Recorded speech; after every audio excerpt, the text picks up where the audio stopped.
At para po doon sa mga magiliw nating mga subscribers na nag-aabang na ma-review natin itong pinakabagong Honda Vener X Premium Edition, ngayon ay nagkita na kami. Kaya ngayong araw ay bibigyan natin to ng further review.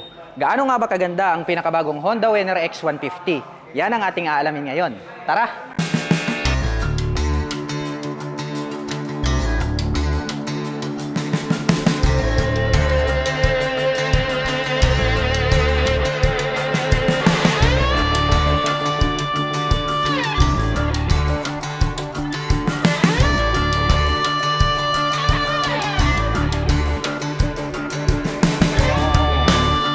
Nasa ating harapan ngayon ang pinakabagong Honda Vener X 150 at ito po yung kanilang Premium Edition. At ang kulay po na ating nire-review for today, ito po yung kanilang matte red color. Well, wag na nating patagalin at umpisa na po natin agad sa kanyang physical appearance. Dito po sa gitna, nagkaroon po siya rito ng V-shape design at nagkaroon ng spike rito, no? Napakaangas nung pagkakaposisyon nitong kanyang daytime running light. At kapag ating sinilip itong kanyang headlight, napaka-sharp yung edges, parang nang lilisik na mata ng pating. Nagkaroon ng partition sa gitna, nagkaroon ng high beam and low beam. At dito naman po sa kanan at kaliwa, nagkaroon po siya ng windlet dito na kung saan ay pwede pong maglaro ang hangin or pumito kapag tayo po ay nagpapatakbo ng matulin. Napaka-brusko rin yung pagkaka-design nitong kanyang cover dito sa itaas. Ayan o, parang nagkaroon siya ng sungay rito. At dito naman po sa gilid, may makikita naman po tayo rito na gold color na decal, which is minimalist lang po yung nilagay nila rito. Nagkaroon ng two-tone color combination, matte black, and then ito pong kanyang matte red color. Naka-emboss po itong kanyang turn signal. Ayan o, ang ganda rin ng pagkaka-position, no? Nagkaroon ng mga spiral design. So talagang maliwanag yan pagdating ng gabi. And then may mga naka-emboss na guhit rito na parang tusok. So ang ganda rin ng pagkaka-disenyo, no? Very attractive yung kanyang dating. At dito sa kanyang side cover, nagkaroon po siya rito ng palikpik, kaya no? So para po siyang triangle design yung kanyang butas. At pwedeng ipasok yung ating kamay rito. Dito po ay pwede pong maglabas-pasok ang hangin. At may makikita naman po rito na Honda, tapos may pakpak po ng eagle dyan. In silver color naman po siya. At ang ganda rin ng pagkakadesign nitong kanyang engine extension cover. Ayan o, naka V-shape naman yung kanyang design, matulis. Nagkaroon po ng dalawang butas rito at mayroon pa rito sa gitna. Well, mapunta naman po tayo dito sa kanyang front fender. Yun o, matulis din yung kanyang pagkakadesign. And then nagkaroon po siya ng extension rito. At two-tone color combination naman po yung kanyang kulay. Matte red dito sa harap, yung extension naman po rito sa likod is matte black color. At nakikita natin mayroon pong nakalagay rito na ABS in silver color na decal. Well, ang advantage naman po ng ating Honda Vener X pagdating naman po sa mga sudden stop, no? Pag atin pong pinihit itong kanyang front brake ay hindi po maglalak itong ating preno dito sa harap. So ang kagandahan po niyan sa mga sudden stop, hindi po magi-skid yung ating gulong. At the same time, hindi rin po magwawabol yung ating manobela pagdating po sa mga biglaang preno. So napakaganda talaga niyang anti-lock braking system dahil nakakapagbigay po yan ng smooth na braking power. Well, mapunta naman po tayo dito sa kanyang front suspension. Ayan o, very attractive itong kinaling ginamit dito sa kanyang premium edition, no? Premium na premium dating kasi nga yung color is gold. So matte gold naman po itong kanyang front suspension. Ganon din po yung kulay nitong kanyang single pot caliper na Nissin. So matte gold din po. So nag-complement yung color, no? Bagay na bagay sa kanyang pangalan na premium edition. At napakaganda na rin itong kanyang single rotor disc brake kasi flower design na po siya. Ang kanya naman pong mags is matte black color. So wide design naman yan. May gold naman po na lining. At pagdating sa mga sukat ng gulong, meron po itong 90 by 80-17. At ang kanya pong stock tires pang city riding condition. O, saktong-sakto para dun sa mga mahilig mag-racing. Well, pagdating naman po rito sa kanyang cover, dito po sa bandang itaas, no? Nagkaroon siya ng two-tone color combination dito. At ang cute po nitong kanyang little visor na smoke type. So mayroon po tayo ritong matte red and then matte black. At dito sa gitna, nagkaroon po ng mga spider web dito. May partition sa gitna, no? Very attractive yung pagkaka-design. At pag ating sinilip, ayan, kitang-kita natin, nandyan po yung kanyang horn. At mapunta naman po tayo dito sa kanyang fully digital meter panel. Ang ganda rin ng pagkaka-design. Dito po sa gitna nagkaroon ng partition. So malaki rin po itong kanyang screen display size. At dito naman po sa bandang ibaba, nandito naman yung mga light indicator. Nagkaroon naman po dito ng dalawang button selector para sa select at para po sa adjustment. At sa gitna mayroon po ritong nakalagay na Honda logo na silver color. Nagkaroon ng two-tone color combination, matte red at saka matte black. Pagdating naman po rito sa kanyang button, nandirito naman itong kanyang high beam and low beam, and then mayroon na po siyang pa-switch.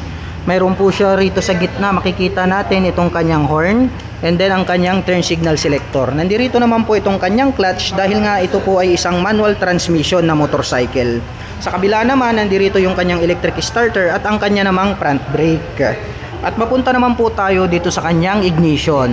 So mayroon po tayong makikita dito na bottom knob selector. So ibig sabihin ito po ay keyless system. Ang kagandahan po niyan, since nakakilis na po itong ating Honda Vener X150, effortless na rin ang ating pagte-turn on and off nitong ating motorcycle. Pa-remote ka na lang, diba? Social na social yung kanyang dating. At dito po katabi naman po nito yung kanyang seat opener. At sa kabila naman po, mayroon po siya ritong USB charging port. Ayan, para dun sa mga kababayan natin na nagtatanong. Ito pong kanilang premium edition ay mayroon na pong built-in na USB charging port. Kaya bagay na bagay pagdating po sa mga long rides driving situation.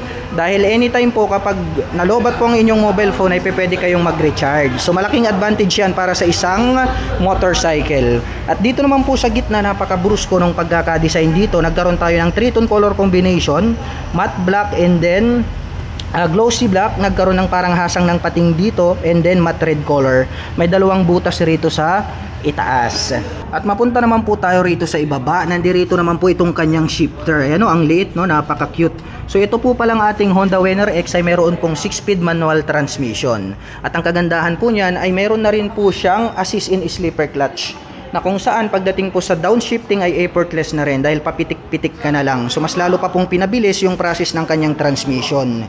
At dito naman po katabi nito itong kanyang pillion step para naman po sa ating rider. Rubber type naman po yung kanyang cover. Ang ganda rin, very attractive po itong kanyang brace dito. So silver color naman po siya. Nandirito naman sa ibaba itong kanyang side stand at ang kanyang center stand. Ganon din mga ka-LM, silver color din itong kanyang pillion step para sa ating back rider. So not fadable yung color. Ganon din yung kanyang brace, ayan, no? So sync po yung ginamit nila rito na silver color. Kaya talagang durable and then very attractive.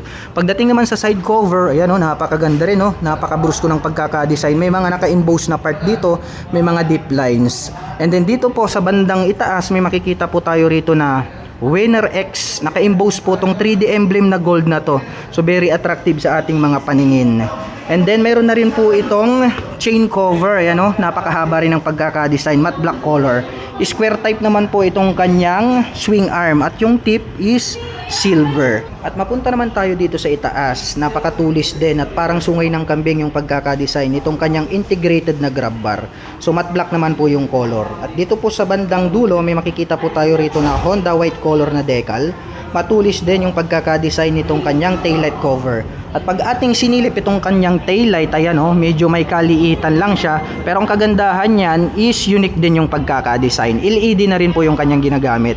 At dito naman po sa kanyang mga turn signals, naka-emboss. Well, naka-pop up yan. So ingatan na lang po natin na maisagi sa mga matitigas na bagay dahil pwede po siyang mabali.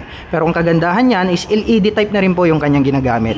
At tong naka-emboss tong part na to, pag ating sinilip, meron na rin po siya ritong plate light. At sa gitna, meron po siyang added reflector lights. At ito pong kanyang rear fender, ito na rin po yung nagsisilbing kanyang plate holder. At mapunta naman po tayo dito sa kanyang rear braking system. Ito po ay equipped with single rotor disc brake na flower design, along with single pot caliper na Nissin brand and then gold color, kaya talagang very attractive. At pagdating naman po sa mga sukat ng gulong, ito po ay mayroong 120/70/17 at makapal na po itong kanyang stock tires dito po sa likuran. Kapag makapal po ang inyong gulong ay nakakapagbigay po yan ng added stability in any road condition. At pagdating naman po rito sa kanyang stock pipe, single color lang naman po yung kanilang nilagay rito. Itong kanyang heat protection guard ay matte black, ganun din po itong kanyang tip at ang kanyang stock pipe. At dito naman po natin makikita itong kanyang foot brake dahil nga po ito ay isang manual transmission na motorcycle. At pagdating naman po rito sa likuran, ito po ay equipped with monoshock absorber. So yung coil spring na ginamit nila rito napakakapal at red color siya. Nag-complement yung color niya dito po sa body cover ng ating motorcycle. Well, mapunta naman tayo dito po sa kanyang upuan. Ayan, oh. So single color lang naman.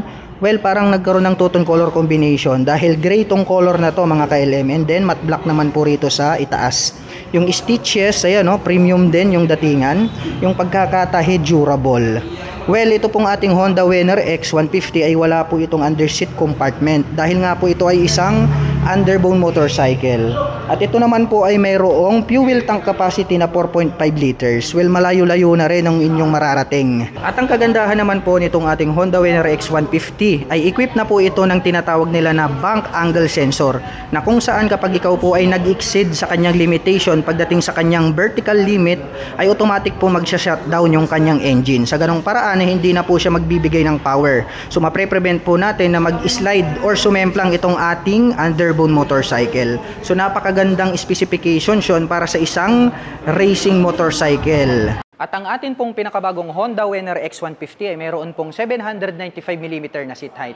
Ngayon naman ay susubukan nating sakyan para malaman natin kung gaano nga ba ito kataas. Anyway, my height is just around 5'6". Kitang-kita naman, lapat na lapat yung aking foot below the ground. Kaya talagang masasabi ko na very comfortable ito para sa tulad ko na 5'6" in height.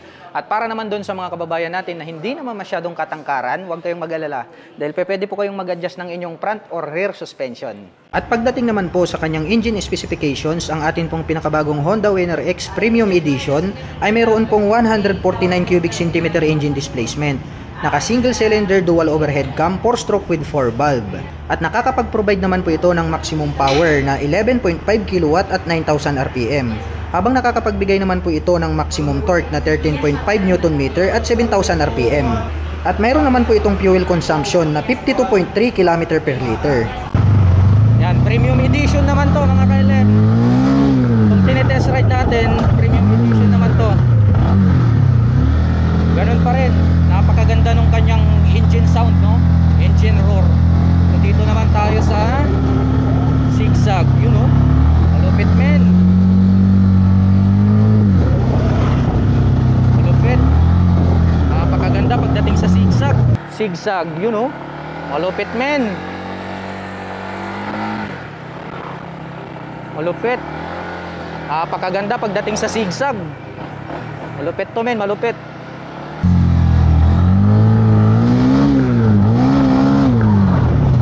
Tapos itong ating front braking system, kahit na sudden stop, bigla ang preno, no problem. Balik tayo rito. Napakaganda na talagang banking mga ka-LM, oh. You know.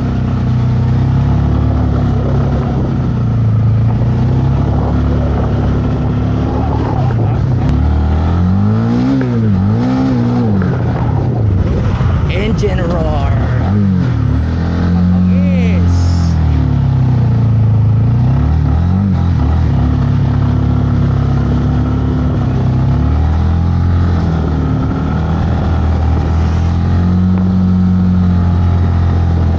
Lupit men, lupit. The best. Ganda.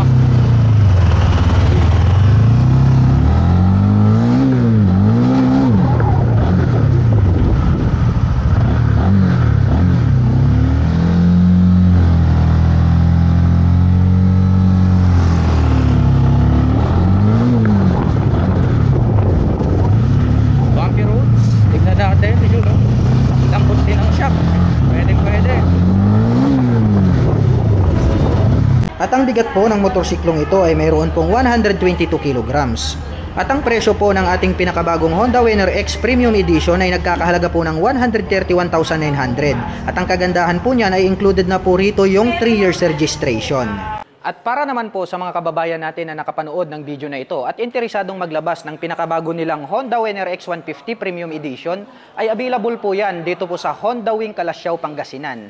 At ito po ang kanilang contact number na maaari nyong tawagan para po sa lahat ng inyong mga inquiries. At para naman po sa mga kababayan natin na nais magpunta rito, ang kanila pong operation time is starting 8:30 AM until 5:30 PM from Monday to Saturday.